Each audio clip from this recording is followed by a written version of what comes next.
Hi everybody, my name is Connie Leifsen. I'm so glad to be here. So we are going to be reading a book called Beano and the Night of Broken Glass. And Beano is a cat. Pretty cool, huh? Yeah. Beano and the Night of Broken Glass. Okay, let's get started. Beano, the cat, lived at number 5 Rosenstrasse in Berlin, just a few blocks from the new synagogue.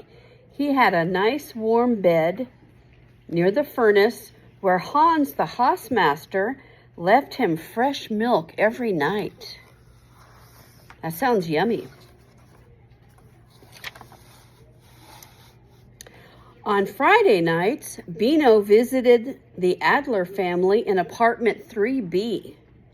He watched Mrs. Adler light Sabbath candles, Mr. Adler slice a braided loaf of bread, and Sophie sing from a book she held close. After dinner, Sophie fed him scraps of chicken.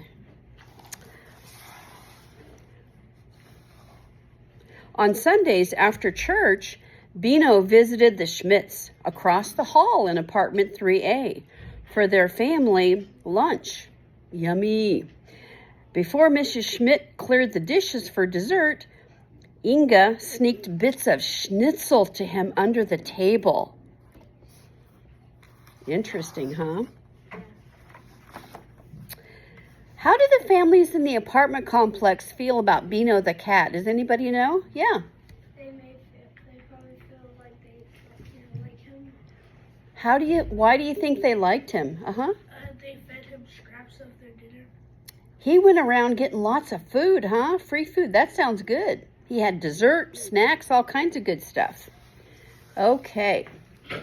On the weekday mornings, Beano watched Herr Adler and Herr Schmidt leave for work. He waited as Inga came out of her apartment and knocked on Sophie's door. Beano purred when the girls knelt to wish him Guten Morgen. Then he followed them to school. Does anybody know what her means? Yes. What do you think that means?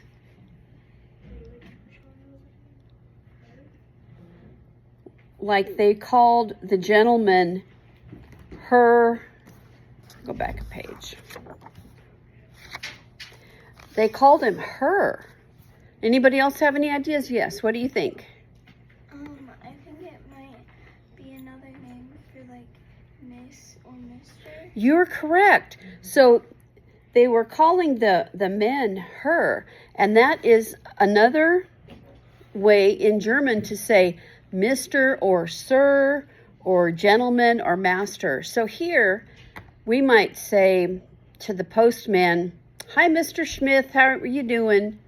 So her just means Mr. or Sir in German. It was a polite way, a respectful way to talk with him. Okay. And then Beano, he followed the girls to school. During the day, Beano strolled around the neighborhood. Sometimes Moshe the butcher fed him scraps, and Frau Gerber, the grocery's wife, scratched his ears. Often he took naps nestled among the bolts of fabric in the sunny window of Mitzi Stein's dress shop. In the late afternoons, Beano followed Inga and Sophie to the playground. He sat high in a tree as they played on the swings or dashed about in a game of tag with their friends.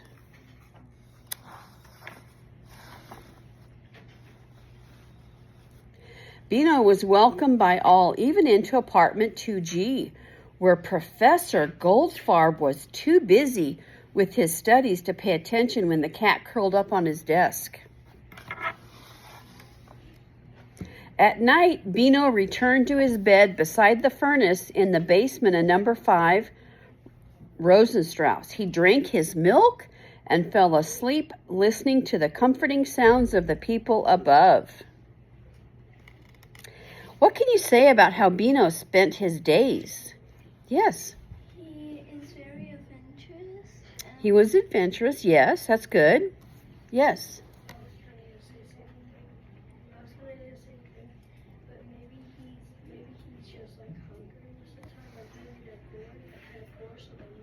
Mm-hmm. Did you have an idea over here? How did he spend his days? Yes. Like he's a maybe an outside cat because he's outside a lot of the time. Mm-hmm. And he loves his neighbors maybe. That's good, yeah. Uh-huh. It looks like he went from apartment to apartment and they fed him and he was just a part of the neighborhood, wasn't he? Yeah. Okay, let's move along. Then things began to change. Uh-oh. Moshe the butcher had no scraps for Bino. Frau Gerber, the grocer's wife, had no time to scratch his ears. And Mitzi yelled, "Scat," when Bino tried to nap in the window. One night, men in brown shirts lit a bonfire on Rosenstrauss as they threw books and papers onto the fire. The crowds cheered. Bino fled and tried to hide inside apartment 2G, but Professor Goldfarb shooed him away. "I must save the books," the professor muttered. Why do you think things were changing? Yes. Adolf Hitler became their leader. Yes, that's a good answer. Yep. What do you think? Yeah, they were burning books. That's crazy, huh? The war had begun. Jews were being persecuted, and the people in the town were, generally speaking, they were getting scared and nervous because things were changing in their neighborhood, in their apartment complex. Okay. The crowd cheered when the books were being burned. Ooh, that's not good. What are things that we can infer about the crowd? If the Nazis are burning books, do they think they burned all the books? What do you think? They probably only burned the crowd is probably cheering because they're probably like part of like Germany and the Nazis. Mm-hmm. Yeah. Also, the crowd is Mm-hmm. Right. Okay. What kind of books do you think they were targeting and burning? Uh-huh. Yeah, that's not nice. So they weren't burning all the books in the apartment complex, just different ones. Yeah, that's not good. And the professor, he wanted to save some of the books. Do we have books that we like and enjoy and we don't want them burned? Yeah, that's scary. Okay. A few days later, Bino watched Ingi leave for school without knocking on Sophie's door. He waited a long time before Sophie came out and walked to school alone. Neither girl wished him Guten Morgen. After school, Bino watched Inga with her friends at the playground. Sophie hurried past the park, her head hanging low. Later, when Bino went home, he found the door to apartment 3B was locked. How had things changed between the girls? Yes. They what? Yeah, maybe. What do you think? Yes, because they stopped talking, didn't they? Yeah. Yes, did you have an idea? The Nazis. You think so? Yes. One of the girls? What do you think? I kind of what he said. They're probably like making people that are staying in their houses, and then they're probably kind of like doors checking. Yeah, those are good answers. What do you think? She probably was ignoring her friends, so she wasn't seen by the Nazis. Good answer. Very good answer. Okay. Let's see what happens next. Rosenstrauss was still a busy street, But the people were no longer friendly. The men in brown shirts strutted about with their heads held high. Bino walked carefully, dodging their heavy black boots. The neighbors and shopkeepers went quietly about their business, their eyes lowered.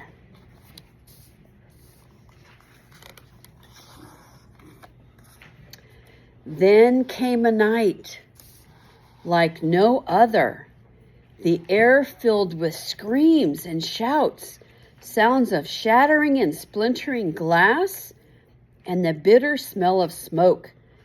Bino cowered in a doorway. He watched the brown-shirted men swarm over the neighborhood, smashing windows and looting shops. At Moshe's butcher shop, they overturned the refrigerators, leaving meat to spoil on the ground. At Mitzi Stein's shop, they ripped the bolts of fabric and threw the sewing machines into the street. Bino saw the beautiful new synagogue set ablaze. The Torah scrolls were dragged into the street and trampled. Herr Gerber's grocery remained untouched. Why would they lock their door and keep Bino out? What do you think? Maybe the Nazis took over the Jewish restaurants and businesses. Good answer. What do you think? They probably didn't want the Nazis to catch them, so they kept their doors locked. Good answer. That's right. Did you have a thought? Yes, you said. Okay. Yep. Okay. Back at number 5, Rosenstrauss, Bino saw the Hausmeister let the brown shirts into the building and direct them to certain apartments. They broke into Professor Goldfarb's apartment and tore his books and papers from their shelves. I must save the books, the professor cried as he was dragged away.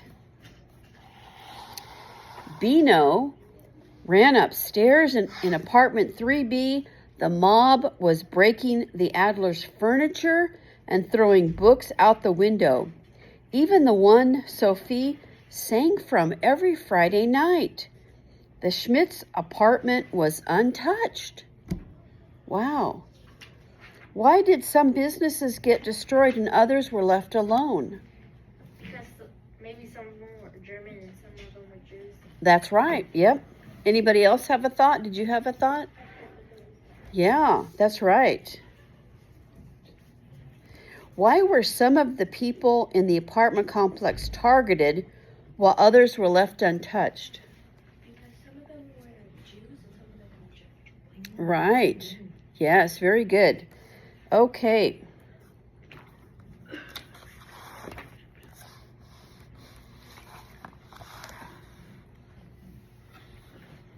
The next morning, Bino saw Herr Schmidt leave for work. Then Inga left for school. He waited for Sophie, but the Adler's door remained closed. Outside, smoldering fires stung Bino's eyes. His paws were cut and sore from the broken glass that littered the streets. Smoke from the gilded dome of the new synagogue rose into the morning sky. Mitzi Stein was sweeping up the glass in front of her store.